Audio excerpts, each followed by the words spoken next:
हाँ जी, तो यहाँ पे थे क्वेश्चन। मैंने आपको ये कहा था कि इस क्वेश्चन में आप दो केसेस बना के सॉल्व करो। वो केसेस क्यों बनाने थे हमें, रीजन क्या था उसको?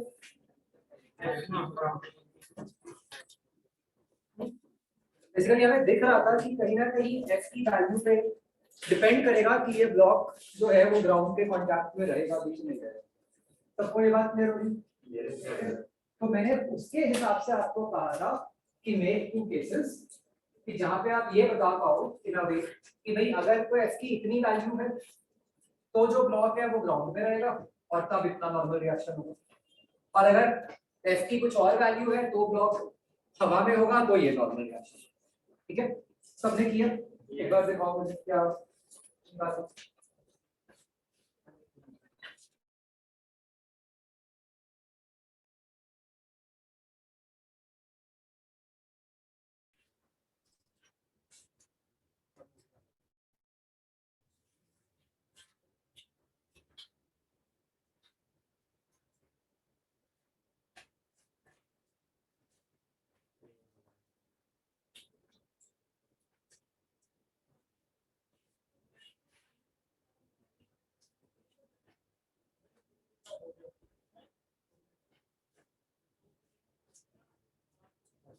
चलो क्या करना था बच्चों, देखो हमें यहाँ पे मुझे बताओ कि किस केस में ऐसा होगा कि ये जो ब्लॉक है वो ग्राउंड पे ही रहेगा, उसकी क्या कंडीशन होगी? नहीं, उसको ग्राउंड से उठा कौन सी फोर्स ली है? ग्राउंड पे कौन सी फोर्स आ रही है? क्या उसको ग्राउंड से एन भी उठा रहा है? क्यों? वो तो डिपेंड करेगा है ना, एन खुद से नहीं कुछ कर रहा, एन उसको धक्का थोड़ी मार रहा है। एन को जब वो ग्राउंड के कांटेक्ट में आ गया तो वो लगेगा। समझ आ रही है बात? तो अगर मैं कहता हूं कि वो ग्राउंड पे रहे उसकी कंडीशन क्या होगी कि जो f sin थीटा है वो लेस देन m। ये बात समझ आती है? तो ये बनेगा आपका केस 1।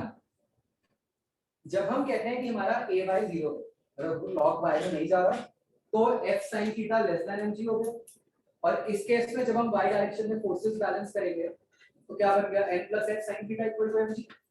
तो इससे आपकी n की वैल्यू क्या आ गई? mg minus f sin theta, जो कि automatically greater than equal to 0। मतलब आप ऐसे लिखने की जगह, जैसे मैंने ये सीधा लिख दिया, आप ऐसे भी कह सकते थे कि भाई हम अभी इस केस के लिए सॉल्व कर रहे हैं जब वो ग्राउंड के कांटेक्ट में रहे। अगर वो ग्राउंड के कांटेक्ट में रह रहे तो उसका मतलब ऑटोमेटिकली ये हो गया कि नॉर्मल रिएक्शन 0 से ज्यादा होगा, है ना? तो अगर मैं ये जो नॉर्मल रिएक्शन है इसको मैं ग्रेटर देन इक्वल टू 0 करूं, इक्वल टू क्यों लिया मैंने? लिमिटिंग केस, तो भी तो यही वैल्यू आई ना, इसकी भी तो यही कंडीशन बन गई। चेक करो, अगर मैं इसको ग्रेटर देन इक्वल टू 0 करूंगा तो वो यही कंडीशन ही बनेगी। तो हमने पहला केस क्या कह दिया कि भाई अगर आपका f sin थीटा mg से छोटा है तो क्या होगा? उस केस में जो आपका नॉर्मल रिएक्शन है वो mg minus f sin theta होगा। क्या ये बात समझ आ रही है? ठीक है, इसमें कोई कॉन्ट्राडिक्शन भी नहीं आएगी कि ऐसा भी नहीं है कि ये टर्म कोई नेगेटिव हो जाएगी या कुछ ऐसा। क्यों? जब f sin थीटा है ही mg से छोटा तो वो टर्म नेगेटिव तो आ ही नहीं सकती। ठीक है, अब इसी हिसाब से केस 2 क्या बनेगा कि जब आपका f sin theta greater than mg हो गया, अब ब्लॉक के साथ क्या होगा? ऊपर उठ गया, तो अब नॉर्मल रिएक्शन क्या होगा? 0।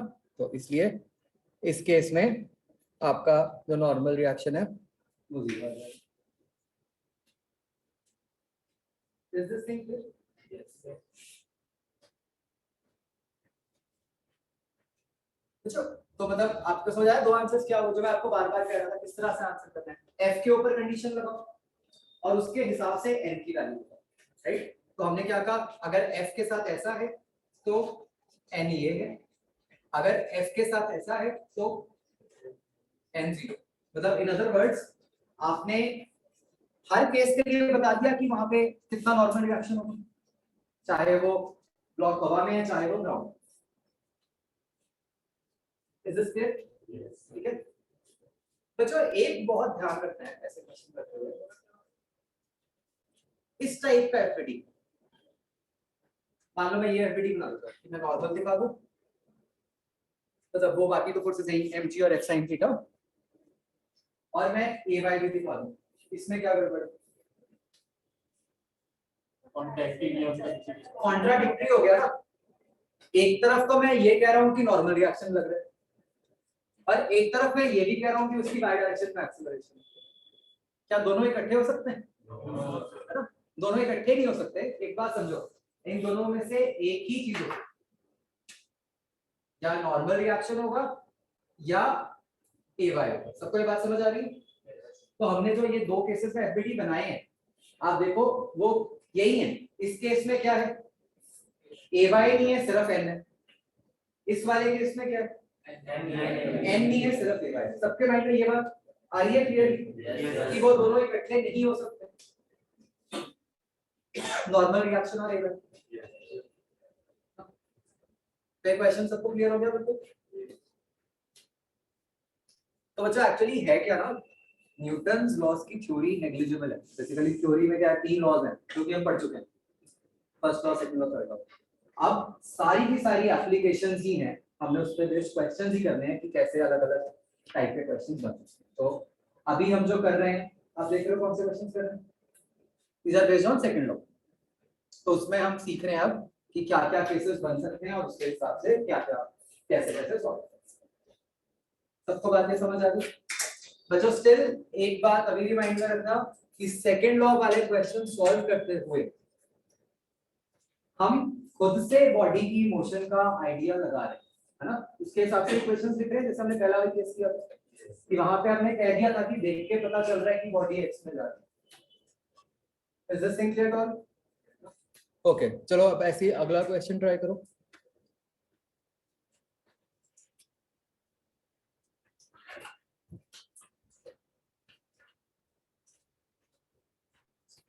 अच्छा, ऐसे दो ब्लॉक्स हैं M1 M2, ठीक है। उनको एक स्ट्रेट से बांधा हुआ, राइट साइड पे हम एक फोर्स F लगा रहे हैं, ठीक है। तो फिलहाल आपने ये डॉटेड ब्लू लाइन ही बनानी, ठीक है, वो सेकंड पार्ट है। अभी आप सिर्फ ब्लॉक्स बनाओ और उसके लिए ये आंसर निकालो।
आप बच्चों सब इंडिविजुअल एफबीटीज बना रहे हो ना दोनों ब्लॉक्स का?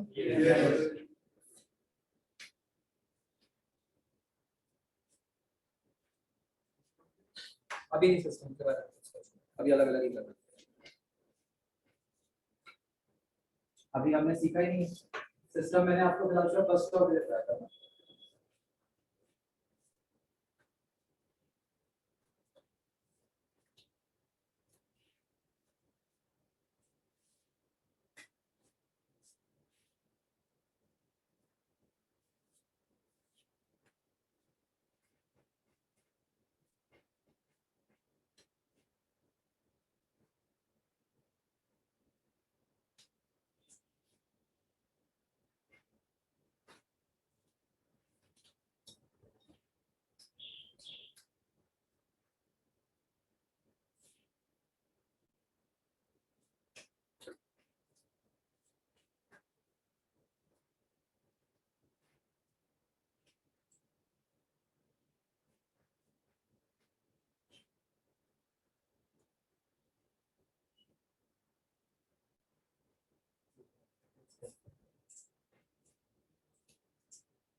तो वैसे दोनों ब्लॉक्स पे इंडिविजुअली सेकंड लॉ लगाओ।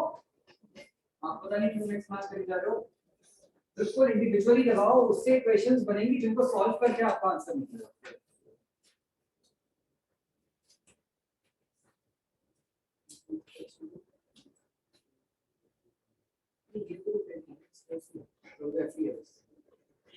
ये ट्रेंड नहीं है, मुझे फोर्स एफ बता रहे हैं।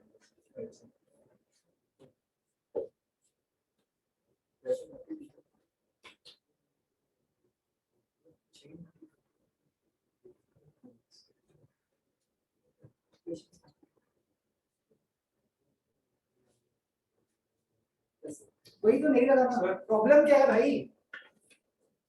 फिर से बोलो ना एक बार, हिंदी सबको समझ आती है। इंडिविजुअली दोनों बॉडीज का एफईडी बनाना है, उसके ऊपर न्यूटन सेकंड लॉ अप्लाई करना है, ठीक है? कोई इकट्ठे नहीं कहेगा कि आपको अभी पूरी बॉडी के ऊपर एफ को कर दिया, वो नहीं करना, ठीक है?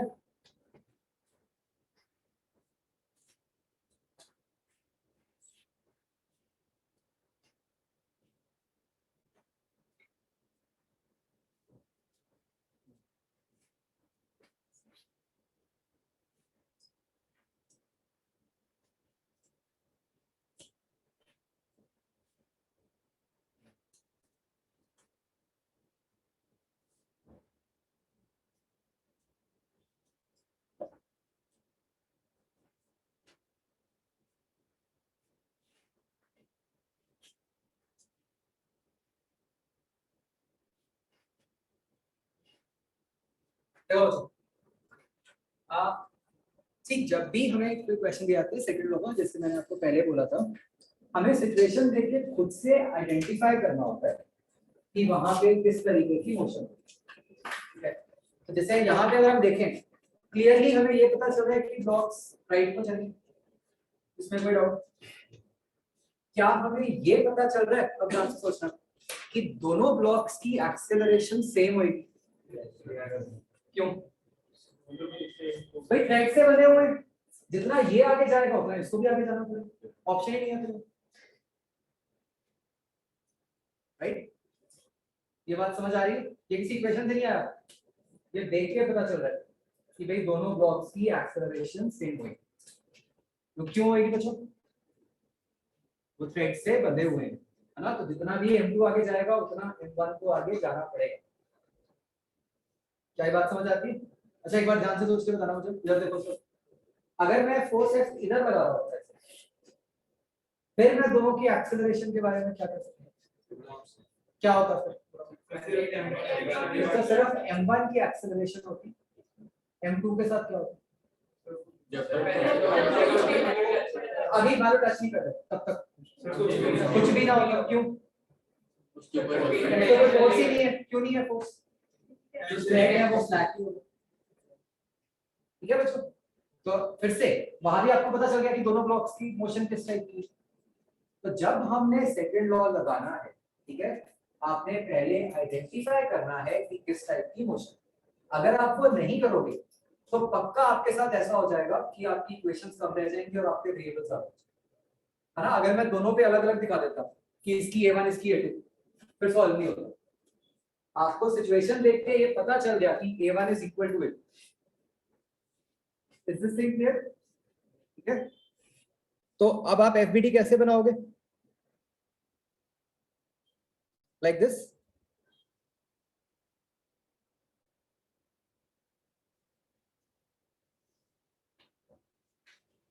ये एफबीडी दोगे दोनों में।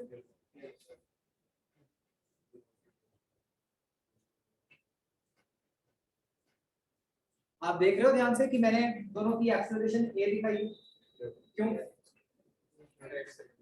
इक्वेशन से आइडेंटिफाई कर। तो डेफिनेटली बच्चों ये डाउट उठना चाहिए कि सर क्या पता कहीं पे हमें ना पता चल रहा है, राइट? वो आ गया है। ठीक है, अभी हम जितनी सिचुएशंस कर रहे हैं वहां तो हमें पता चल रहा है।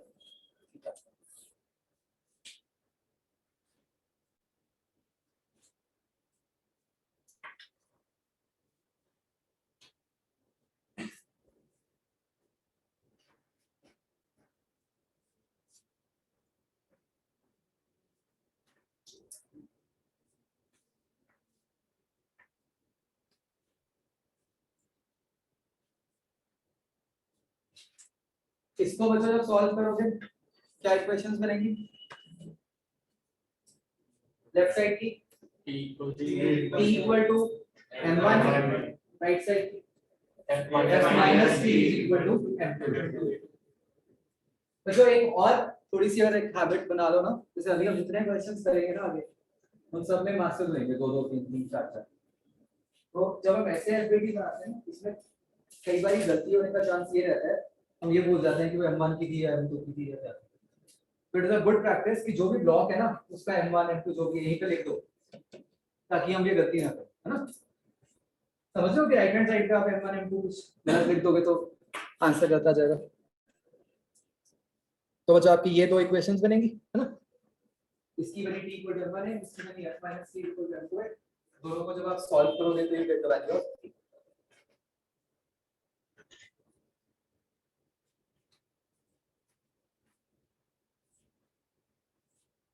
और यहां से t क्या आ जाता है? m1 ही है तो इसको m1 से मल्टीप्लाई कर देंगे।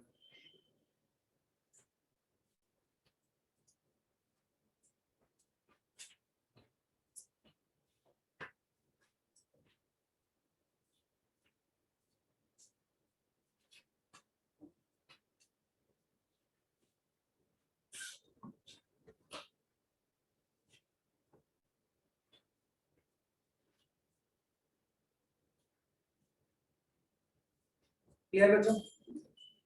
आंसर देख के ऐसा लग रहा है कि पता नहीं ये सीधा आ तो ऐसा ही गया फोर्स अपॉन टोटल मास, है ना। बट राइट नाउ अभी हम उस पे नहीं जाते, ठीक है। ये बहुत ही गलती वाला पॉइंट होता है, ये ना बहुत क्लियरली आइडेंटिफाई करना पड़ता है कि कहाँ फोर्स अपॉन मास लग सकता है कहाँ नहीं। गलती हो जाती है, इसलिए अभी मैं उस पर भी नहीं जा रहा। अभी हम अपने सेकंड मेथड से get on.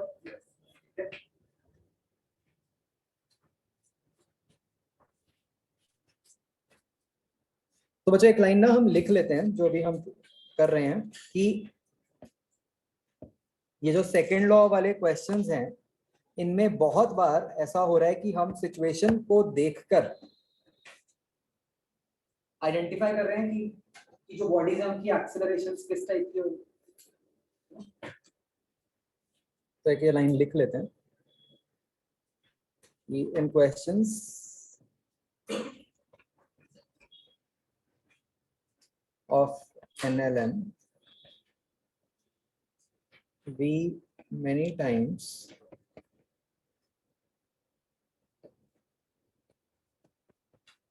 identify from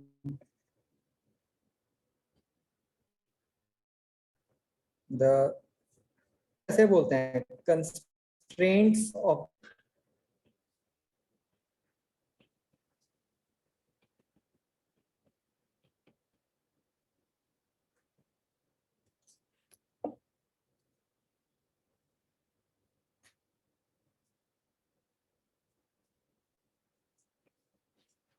information about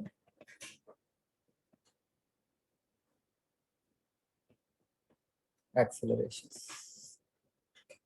तो बच्चों ये भाई जिसने सबसे पहला क्वेश्चन किया था उसमें कैसे आइडेंटिफाई किया था, दिख रहा था ग्राउंड पे मूव कर रहा है तो हमें पता था कि जो एक्सेलरेशन है वो सिर्फ x में ना। जो उससे अगला क्वेश्चन था उसमें हमने क्या किया, वहां नहीं पता चल रहा था, वहां केसेस बना दिए हमने। जो उससे अगला क्वेश्चन था यहाँ पे क्या पता चल रहा था कि जो दोनों ब्लॉक्स हैं ग्राउंड पे मूव कर रहे हैं, हमने एफबीडी में एवाई को दिखाया ही नहीं, है ना, क्यों दिख रहा था कि इस केस में यार ग्राउंड पे मूव करेंगे आगे, है ना। और ये भी पता चल गया हमें थ्रेड को देख के कि दोनों ब्लॉक्स की एक्सेलरेशन सेम है। एनी डाउट बच्चों, बिल्कुल क्लियर हो गई बात। ओके, अगला क्वेश्चन।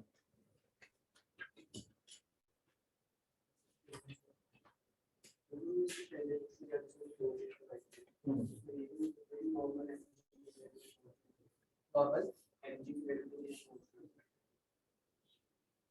हाँ नहीं कौन सकता, नॉर्मल एनर्जी से हमेशा कम नहीं होगा क्योंकि कुछ ना कुछ फोर्स तो देगा वाया।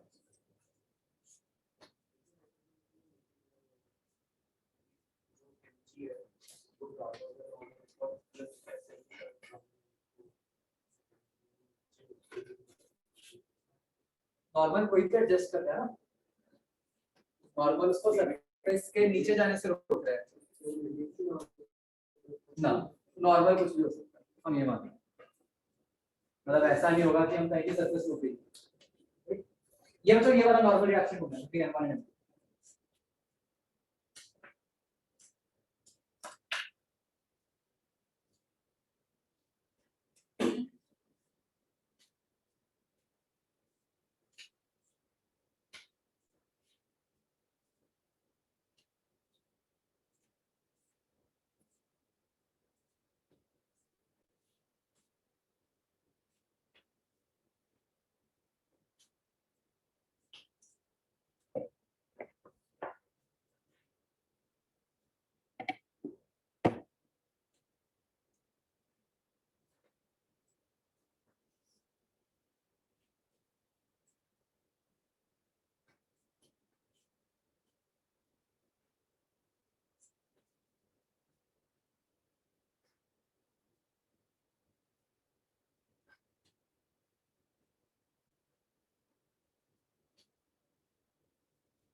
आपको फोर्स एफ के बने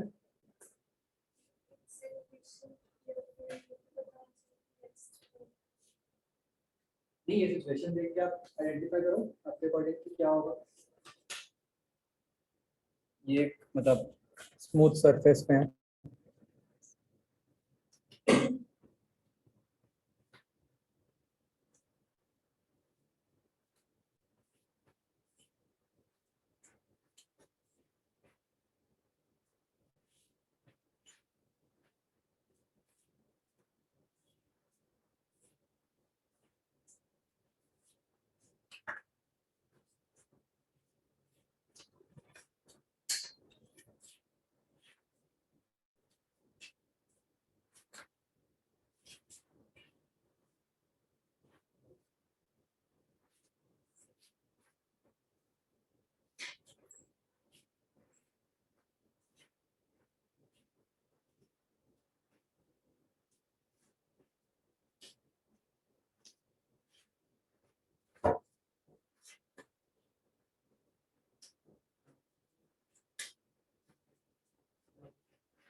हाँ जी, हो गया सबका? बिफोर सॉल्विंग अगेन बताओ इस क्वेश्चन में क्या कंस्ट्रेंट था, क्या समझ आ रहा था, क्या होगा इसमें? वही फोर्स लगा रहे हो यहाँ से तो m1 इधर को जाएगा। अब m1 के आगे m2 रखा हुआ है तो क्या होगा? m2 भी आगे जाएगा। क्या जितना m1 आगे जाएगा उतना ही m2 आगे जाएगा? यस। तो क्या कंस्ट्रेंट है यहाँ पे? अगेन कंस्ट्रेंट ये है कि दोनों की एक्सेलरेशन सेम हो जाए, राइट? तो बिल्कुल सब कुछ वैसे ही एफबीटी बनेगा और उसको सॉल्व करके आपका ये आंसर आ जाएगा। n is equal to fm2 over m1 plus m2।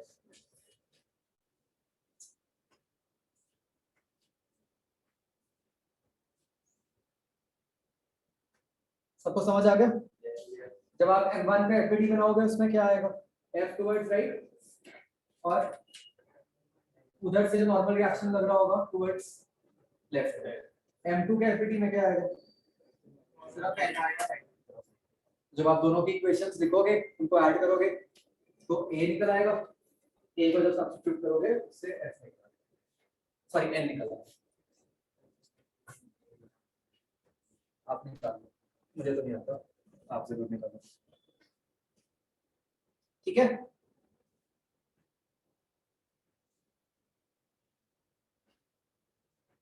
Clear all?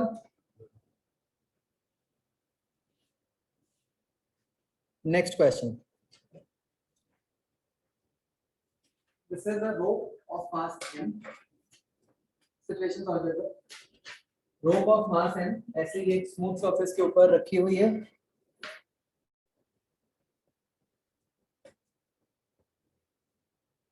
ठीक है? हमें ये पता है from our previous questions कि जब ऐसे रोप का मास होता है तो उसमें टेंशन वेरिएबल हो सकती है। ठीक है? हमने ऐसा क्वेश्चन बात किया था जब रोप लटकी हुई थी तो हमने निकाला था कि किसी वायर पे। अब क्वेश्चन ये है कि ऐसे एक रोप है इसको आप एक एंड से फोर्स एफ लगा के खींच रहे हो, आपको किसी भी x डिस्टेंस पे टेंशन ढूंढनी, राइट? मैं आपको एक हिंट दे रहा हूं, this question does not involve any integration, सिर्फ एफबीडीज का क्वेश्चन है। ठीक है? ध्यान से सोच के कंसेप्ट बिल्कुल वही लगना है तो उस क्वेश्चन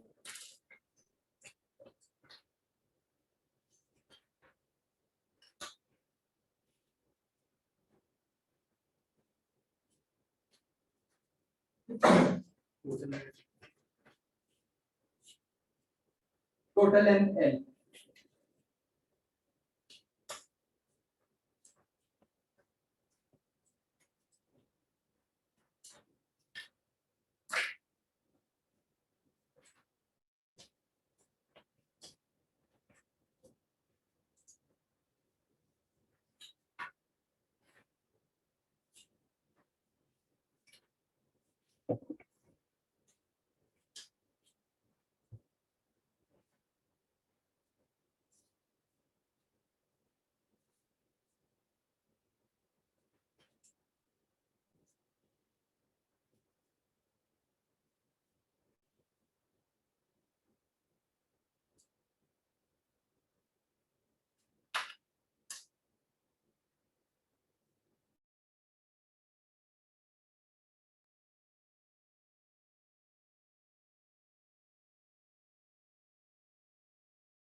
एक्सक्यूज मी सर, आपकी वॉइस नहीं आ रही।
अच्छा, इससे मुझे याद आया बच्चों, एक मैंने आपको क्वेश्चन दिया था पहले इंक्लाइन प्लेन का कुछ, जिसमें मैंने आपको कहा था कि चाहे एक्स वाई में ले लो तो भी आंसर वही आएगा, जो चाहे जिसमें टेंशन एंड नॉर्मल रिएक्शन निकालनी है। सेम सिचुएशन ही थी, उसको ऊपर बांधा हुआ था, टी और एन निकालना था, तो किया था आप लोगों ने ट्राई, आ गया था आंसर।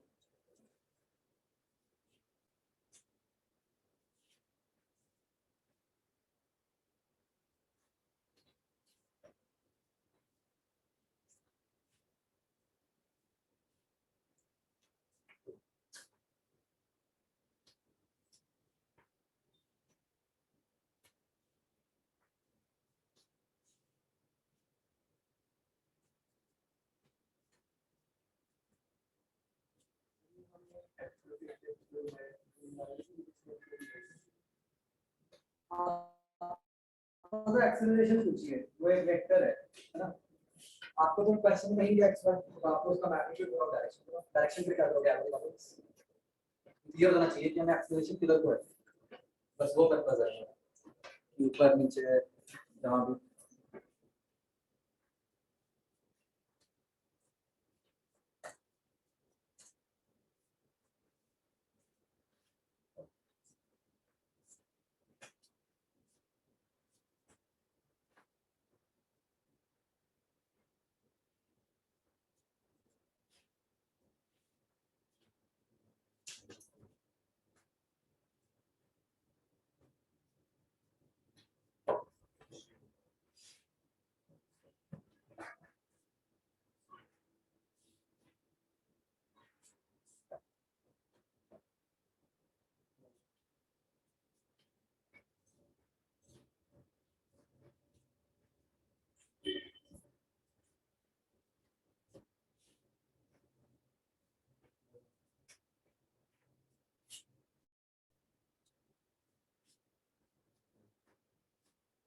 एक्शन तो स्पेशल एक्शन मिलेगा आंसर दीजिए।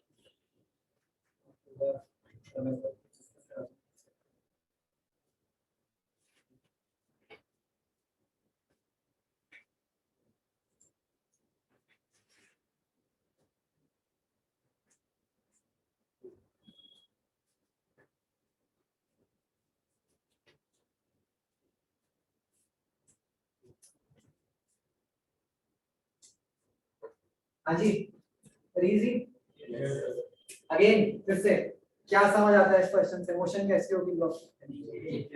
नीचे मत करो, थोड़ी गलती होती है। लॉन्ग टाइम लाइन नीचे और लॉन्ग टाइम लाइन दो अलग बात है ना। लॉन्ग टाइम लाइन ही होगी और तो कहीं नहीं हो सकती। तो फिर अगेन जो मैंने कहा लाइन लाइन के लिए बेटा मान लो क्या sin theta mg cos theta वही प्रेफर्ड डायरेक्शन है, हमें उसी के अलोंग सॉल्व करना चाहिए था। तो अगर हम यहाँ पे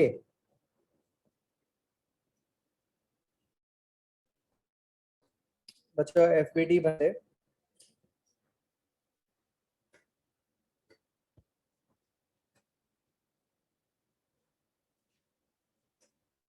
like this,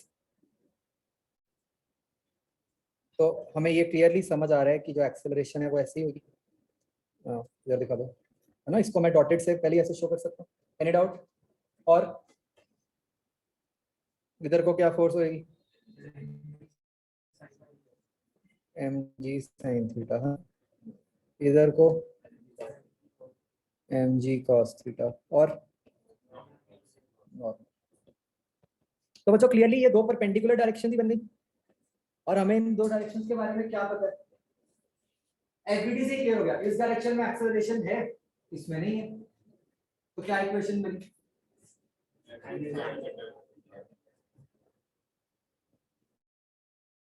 mg sin theta is equal to m में इसे a आ गया और y डायरेक्शन में क्या लगाओगे? n minus mg cos theta is equal to 0 है ना, तो इससे n आ गया mg cos theta. Right clear बच्चों? अच्छा बताओ आपका आंसर क्या था? नहीं नहीं बताओ यार, ऐसे थोड़ी। लक्ष्य ने आंसर दिया था ऐसे जी टेढ़ा। मतलब ये कैसे हो सकता है? बिल्कुल फंडामेंटली सा कर गया है कि जो जी आज तक नीचे लग रहा था वो लॉन्ग लाइन लगने लग गया।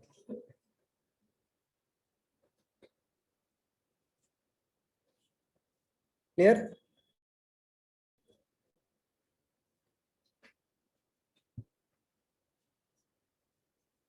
समझ आ गया बच्चों सबको?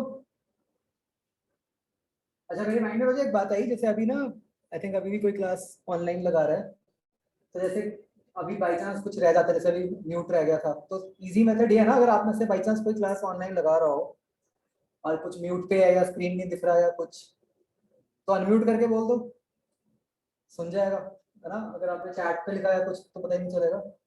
Unmute and tell, very easy. आ गया समझ सबको? ठीक है। अब बच्चों हम नेक्स्ट सेट ऑफ प्रॉब्लम्स पे जाएंगे जहाँ पे थोड़ा सा कुछ डिफरेंट हो जाएगा इससे, बट करना फिर वही है, हमें अप्लाई सेकंड लॉ करना। Basically these will be problems involving pulley. ठीक है, इसको हम कह देंगे एज पुली सिस्टम्स। पुली क्या होता है दोस्तों? कैलकुलेशन प्रॉब्लम कहाँ पे देखिए कभी पुली? वेल पे है ना। क्या होता है पुली? जहाँ पे इसके अराउंड हम एक रोप चढ़ा देते हैं, तो रोप को खींचते हैं तो दूसरी साइड से रोप ऊपर खींच जाएगी। Is this thing clear? क्या पर्पस क्या है बेसिक पुली का? डायरेक्शन चेंज कर देगी फोर्स की, है ना। पुली की हेल्प से क्या हुआ कि भाई मेरे पास दो ऑप्शंस थी कि अगर वेल से पानी निकालना है, तो एक ऑप्शन तो ये है कि मैं सीधा ही ऐसे निकालूं, which is a bit inconvenient. तो हमने क्या किया, पुली की हेल्प से मैं फोर्स ऐसे लगा रहा हूं, मैं नीचे को लगा रहा हूं फोर्स, और पुली की हेल्प से कुछ ऐसा हुआ कि जो पानी है या जो बकेट है उस पे फोर्स ऊपर। Is this thing clear? हमने आपको याद होगा एक आधा क्वेश्चन पहले उसमें कोई यूज नहीं था, फिर पुली बनाई भी थी जब मैं आपको वो एफबीडी सिखाया था ना इसमें एक में ए नीचे एक में ए ऊपर। अब हम उसी बात को थोड़ा डिटेल में करें। ठीक है? अभी हमारी देखो बच्चों उसमें अजम्पशंस क्या रहेंगे पुलिस सिस्टम में।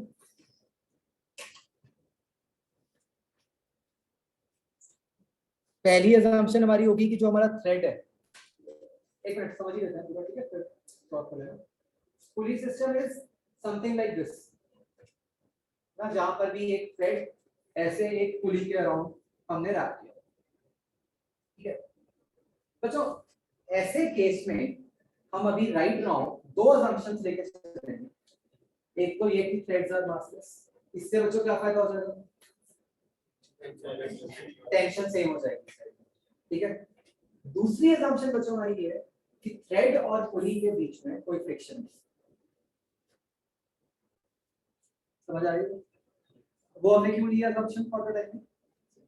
अभी हमें फ्रिक्शन के बारे में पता ही नहीं है, हमने पढ़ा ही नहीं है, तो हम एक आइडियल केस मान के चल रहे हैं जहां पे थ्रेड और पुली के बीच में कोई टेंशन नहीं है। बेसिकली तो जो उससे भी इफेक्ट क्या आता है कि अगर वो फ्रिक्शन होती तो थ्रेड के अंदर टेंशन होता है। बेसिकली इन दोनों कंडीशंस का कंबाइंड इफेक्ट ये होता है कि थ्रेड के अंदर टेंशन हर जगह सेम। ठीक है, आप ऐसा करो, एक बार ऐसा कुछ ड्रॉ कर लो। ठीक है, क्लियर हो जाए कि पुलिस सिस्टम होता क्या है, और ये दो असम्पशंस है।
देखते हो तुम? ठीक है, जैसे कि मैंने आपको समझाया, इन दोनों assumptions का combined effect क्या है? टेंशन effect सेम। तो लिख लो कि इसका combined effect is कि टेंशन is same।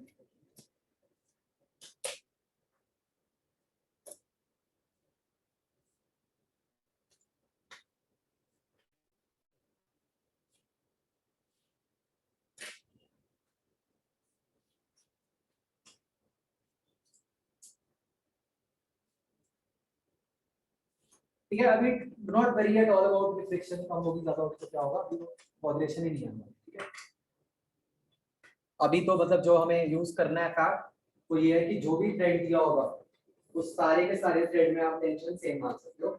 वो अभी तक भी हम मान रहे थे, है ना, बट हमें अभी और क्लियरली पता चल गया कि अब उसकी कंडीशन क्या है।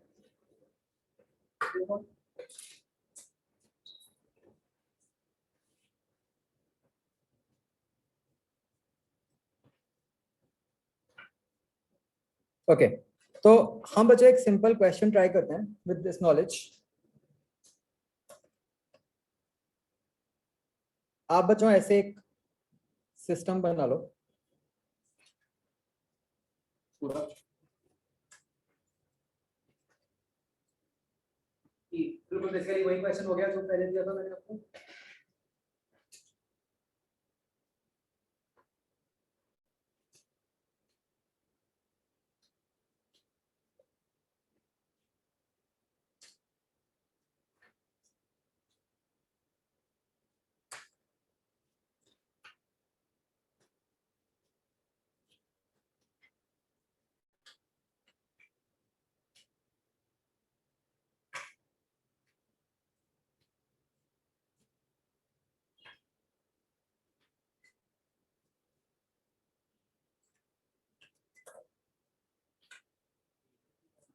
नहीं अभी कर लिया था कुछ अगेन वही स्टेप क्या सिचुएशन देख के हम ये आइडेंटिफाई कर पा रहे हैं कि जितनी इसकी एक्सेलरेशन ऊपर को होगी उतनी इसकी नीचे को ये बात समझ आई पहले से क्या चेंज है बच्चों पहले भी एक्सेलरेशन तो सेम आ रही थी इस बार डायरेक्शन अलग है इस बार सिर्फ मैग्नीट्यूड ठीक है तो एक बार समझे हम कि एक्सेलरेशन के जो रिलेशन आएंगे कंस्ट्रेंट के हिसाब से वो डिफरेंट डिफरेंट आएंगे कोई रूल नहीं है कि एक्सेलरेशन से ही आनी चाहिए या क्या है बाय चांस अभी तक हमने जितने क्वेश्चंस किए थे उनमें क्या था कि ए मैग्नीट्यूड डायरेक्शन पर ही दोनों में सेम आ रहा था अभी जो मैंने आपको केस लिया उसमें क्या हो गया सिर्फ मैग्नीट्यूड सेम है डायरेक्शन अलग हो गई आगे हम देखेंगे कुछ भी सेम नहीं होगा तो एनीथिंग इज पॉसिबल वो अभी हम देखते जाएंगे यहां पे ये देख के बिल्कुल क्लियर हो रहा है कुछ ओके तो अब दोनों ब्लॉक्स के एफबीडी बनाओ solve find acceleration and tension in this thread not this thread C dash नहीं सिर्फ दिस थ्रेड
अब बच्चों इस केस में क्या एफबीडीज बनेंगे M1 M2 के। मतलब मान लेते हैं कि m2 ग्रेटर m1 है, वो तो खैर इससे दिख ही रहा है जिससे आपने दिखाया कि एक्सेलरेशन किधर को है। आपके ये आंसर्स आने चाहिए। A is M2 minus M1 G over M1 plus M2 A is equal to M1 G over M1 क्या करना क्या है इसमें, क्या एफबीडी होगा?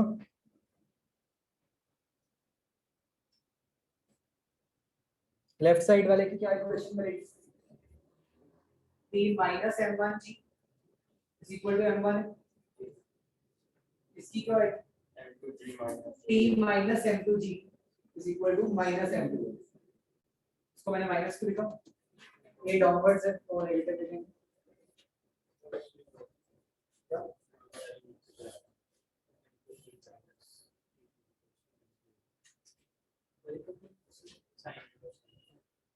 अगेन मतलब प्रेफरेबली एक ही सिस्टम फॉलो करो ना हर जगह, जो साइन कन्वेंशन हमारी चली आ रही है, जो ऊपर है वो प्लस जो नीचे है वो माइनस। आया समझ बच्चों? Any doubt? ओके, अब बच्चों नेक्स्ट क्वेश्चन ये है,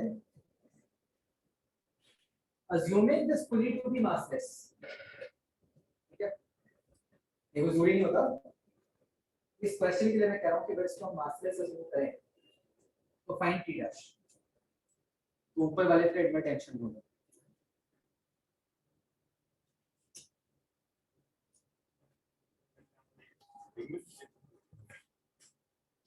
आपने वही कर लिया।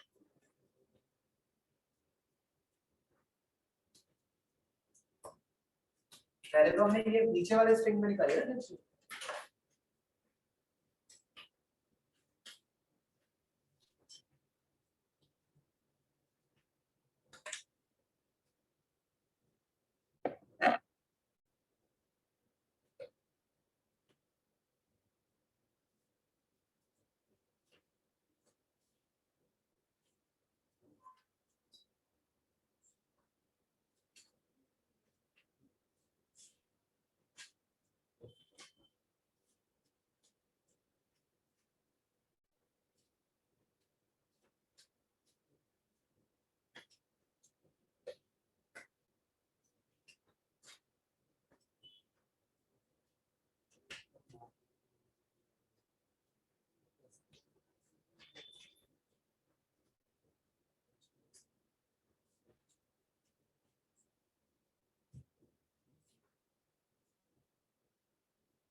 बहुत आसान है, वो तो कुछ है ही नहीं उसमें बच्चों। क्या करोगे? बेसिकली जब आप ये ऊपर वाली पुली का एफबीडी बनाओगे उसमें क्या आएगा बच्चों? कुछ इस तरीके का बनेगा ना एफबीडी। अगर मतलब मास होगा तो एमजी आएगा, मास नहीं होगा तो पुली का एमजी नहीं आएगा। आई बात समझ? तो ऑब्वियसली ये पुली तो रेस्ट है, तो इसका क्या बनेगा? T dash equal to 2T plus mg। आपको ये कह दिया था मैंने कि m0 है, तो फिर क्या होगा? T dash equal to 2।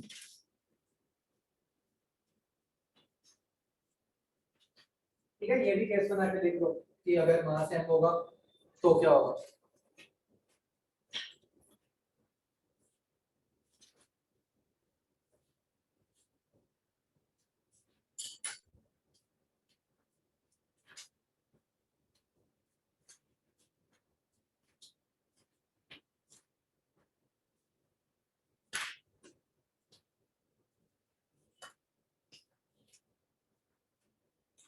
समझ आ गया बच्चों? बच्चों ये एक बात याद रखने लायक है कि अगर मासलेस थ्रेड हो, सॉरी थ्रेड तो मासलेस है ही है, अगर पुली भी मासलेस हो तो जो पुली के सेंटर वाले थ्रेड की टेंशन होती है वो साइड वाले थ्रेड्स की डबल। ठीक है, तो हमें एक्चुअली पुली वाले जब आगे क्वेश्चन करेंगे तो उसमें बार-बार ये यूज करना पड़ता है, तो इस बार नहीं। ठीक है, बाकी तो आपको पता है कि वो आया कहां से, एफबीडी से ही आया, कुछ अलग नहीं है, बट ये याद है। ये चीज कि मासलेस पुली अगर है तो ऊपर वाले प्लेट की टेंशन डबल है कंपेयर टू साइड प्लेट्स। ऐसे भी नहीं आ रहा तो ऊपर वाला सेंटर वाले प्लेट की टेंशन डबल है कंपेयर टू साइड प्लेट्स।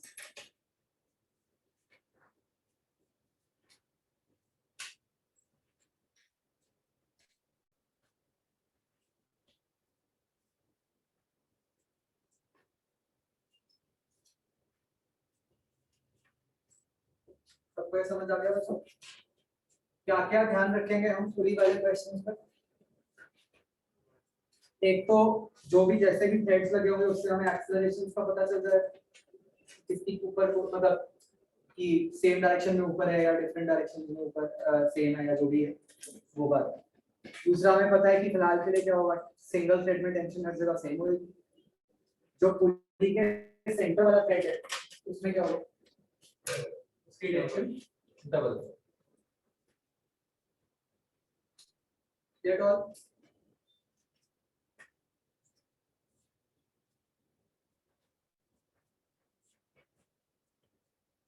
और आ गया बच्चों सबको, कोई डाउट उसमें?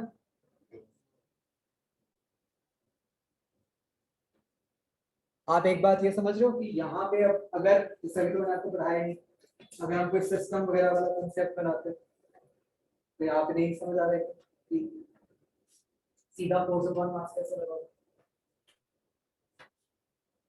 इसलिए अभी वो जान के मैंने ऑन बोर्ड रखा हुआ है, देखेंगे। अभी तो कोई चक्कर नहीं है, सिंपल मेथड क्या है, हर बॉडी का अलग अलग से एफबीडी बनाते हैं। फिर से बच्चों देखो ध्यान रखना, ये क्वेश्चन सॉल्व तभी हुआ ना अगर आपने ये बात आइडेंटिफाई कर ली, राइट? वो सिचुएशन देख के हमें दिख जाता है ना, नहीं तो क्या होता फिर से वेरिएबल ज्यादा हो जाते हैं। अंडरस्टूड? Okay, next question.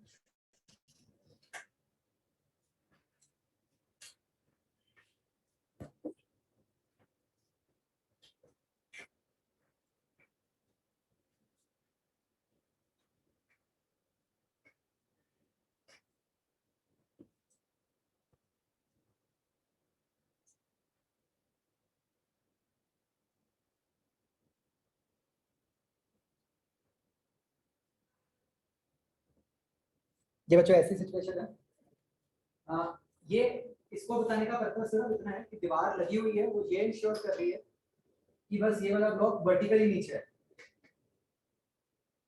ठीक है? मतलब बस नेग्लिजिबल सा नॉर्मल रिएक्शन है, जस्ट टच कर रही है, और कोई पर्पस नहीं है कि बस आप ये मान लो कि वो नीचे को अगर मूव करेगा तो वो नीचे को, ठीक है? आपको ये कंडीशन दी हुई है, हम मान लेते हैं।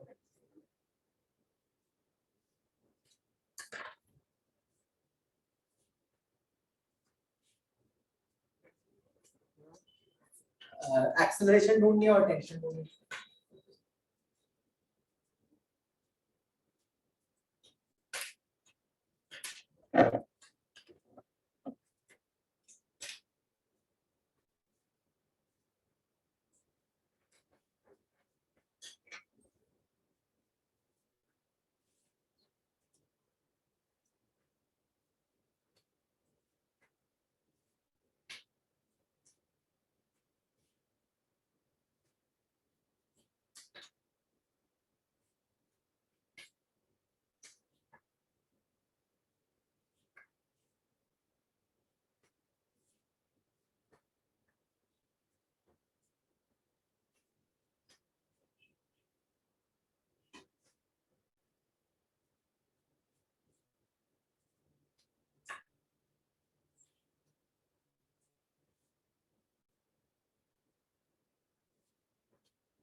हाँ जी, तो इस केस में बच्चों आपका जो आंसर है वो आना चाहिए ये।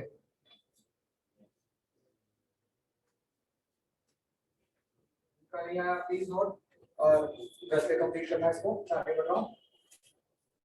कुछ नहीं है, बिल्कुल स्ट्रेट फॉरवर्ड। ठीक है, बिल्कुल ऐसे ही। इसमें भी क्या कंस्ट्रेंट था, जितना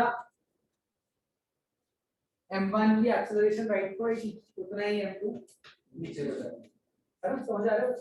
ये कैसे पता चल रहा है? किस ऑब्जर्वेशन से पता चल रहा है कि दोनों थ्रेड से बने हुए हैं और थ्रेड की लेंथ तो फिक्स ही रहेगी, isn't it? ये बात बच्चों क्लियर है? ओके बच्चों, इसी क्वेश्चन में अब अगला पार्ट हमें ये करना है, ये जो पुली है वो किसी रॉड से कनेक्टेड होगी, है ना? मतलब ये यहाँ पे किसी तरीके से अटैच की हुई होगी, ठीक है? तो आपको ये करना है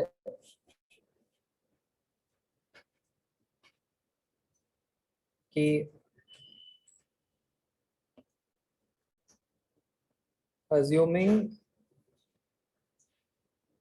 pulley has mass m,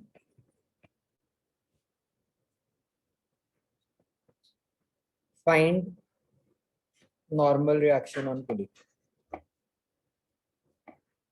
magnitude निकालना है आपको, ठीक है? मतलब बेसिकली ये जो रॉड है ये पुली के सेंटर से कनेक्टेड है, तो आपको ये निकालना है कि जो भी नेट मैग्नीट्यूड होगा नॉर्मल रिएक्शन का वो निकालना है।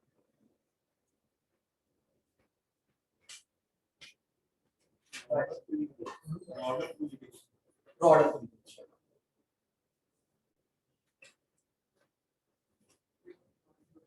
देखो ये पुली जो है वो ऐसे कुछ है ना कि ये पुली है, ये सेंटर पे ऐसे रॉड के साथ कनेक्टेड है, तो ये जो रॉड है वो पुली के ऊपर कुछ नॉर्मल रिएक्शन बना रही है, वो नॉर्मल रिएक्शन की वैल्यू निकालना है, उसका मैग्नीट्यूड।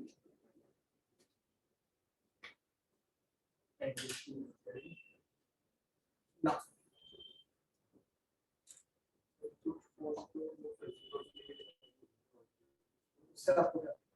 आपको तो ये निकालना है कि रॉड पुली पे कितनी लगा रही है। Answer lies in FPD of pulley basically.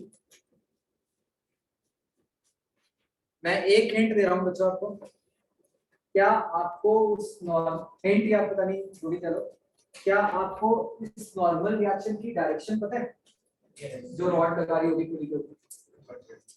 किसके बदले? कौन सी?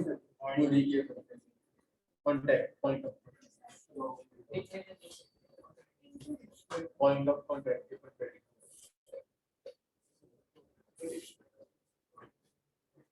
45 कैसे आ जाता है यार? नफरत हो गया मुझे 45 से। कुछ भी हो 45। हाँ बताओ।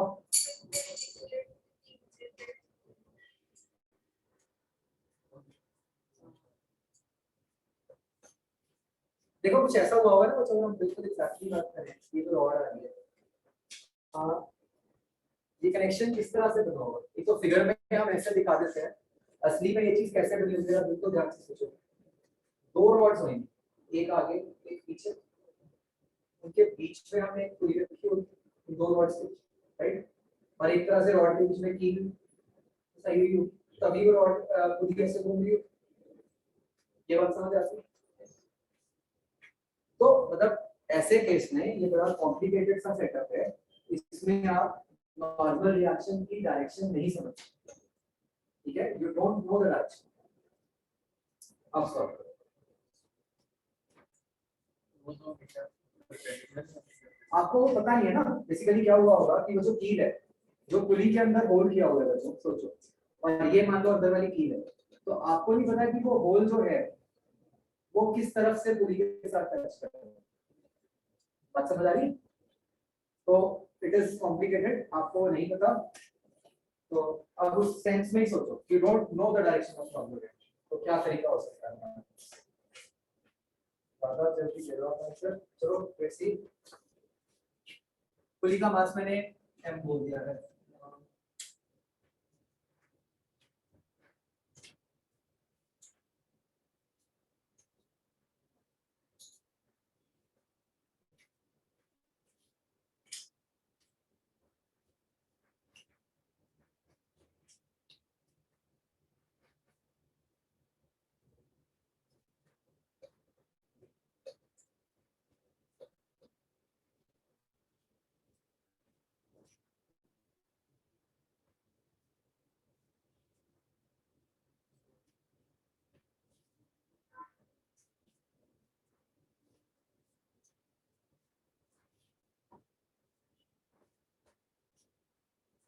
मतलब चाहे एग्जैक्ट सॉल्व कर दो तो लंबा का आंसर है, एक्सप्रेशन के साथ।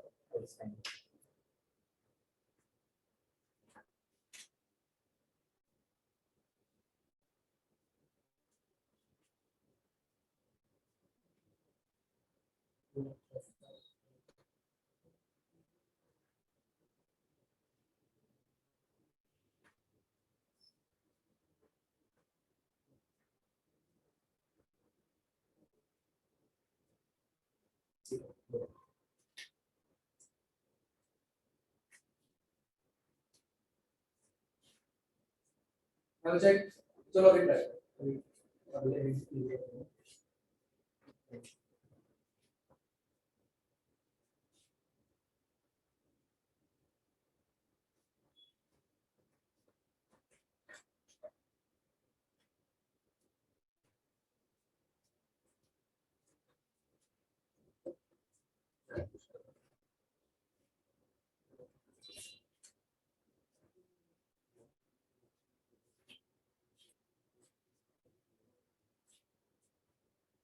सही बात है, सोचो।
हाँ जी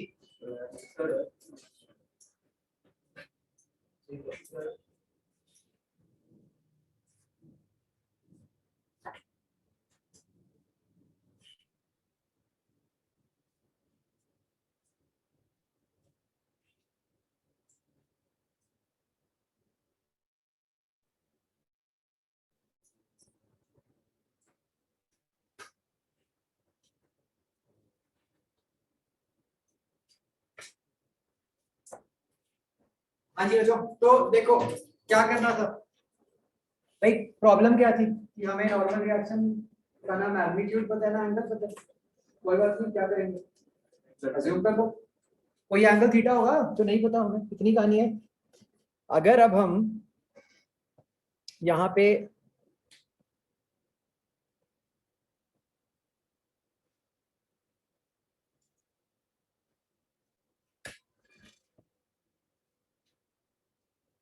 इस पुली का एफबीडी बनाए बच्चों, वो एफबीडी कैसा होगा। इस पे एक इधर को टेंशन लग रही है टी, एक इस पे लेफ्ट को टेंशन लग रही है टी, और एक इसका खुद कितना करूं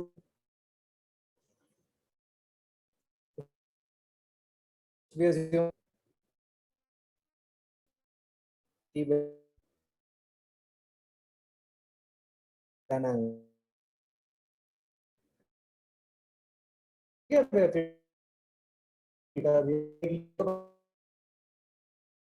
है ना। तो कंपोनेंट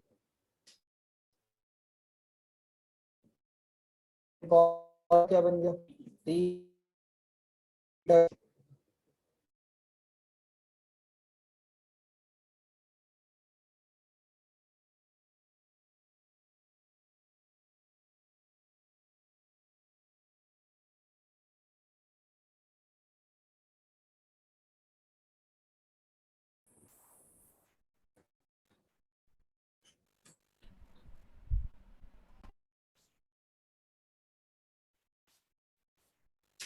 हमें क्या चाहिए था, हमें तो एन चाहिए था, तो एन क्या बन गया root of T square plus plus M G का square. Is this thing clear to all बच्चों। अगर if required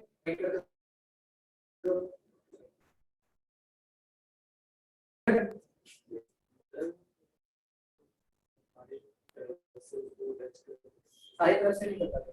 Excuse me, sir. आप just imagine Sir, your voice is not के अराउंड audible. एक कोई आपने चीज करेंगे, डिपेंडिंग अपॉन कि ये जो आपका व्हील है इस पे कैसे फोर्सेस लगेंगे, वो या इस तरह से टच करेगा या इस तरह से करेगा, इधर से करेगा, हर तरह से टच करेगा। ठीक है, मतलब अगर इसमें जो भी एंगल आएगा तो अपने आप को उसी तरफ से टच करेगा ताकि ये वाला रिक्वायर्ड है।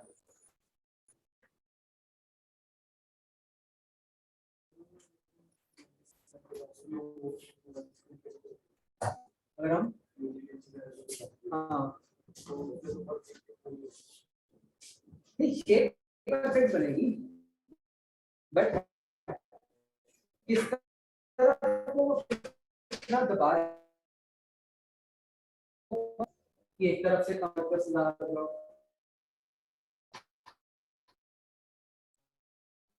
हमने तो नेट निकाल दिया। हाँ जी क्लियर है। तो ये एक बहुत इंपॉर्टेंट टेक्निक माइंड में रखना।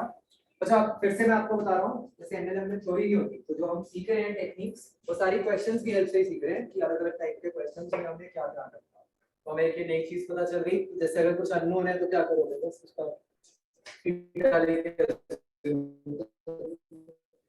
राइट। क्लियर बच्चों, पढ़े आगे। नहीं हो गया ठीक। कि वो पूरी दिखा रहा है उसके पूरे नी डॉट दिखा रही है सोच सकते हैं बट मतलब वही फाइनली तो उसका मतलब वही हुआ ना कि आप नेट फोर्स 0 कर रहे हो।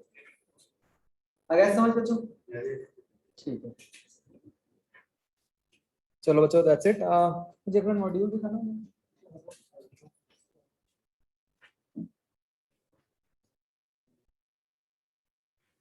हमने ए पार्ट कर दिया था इसका।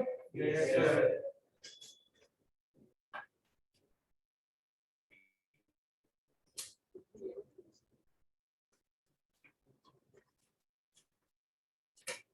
तो अब बच्चों आपने इसमें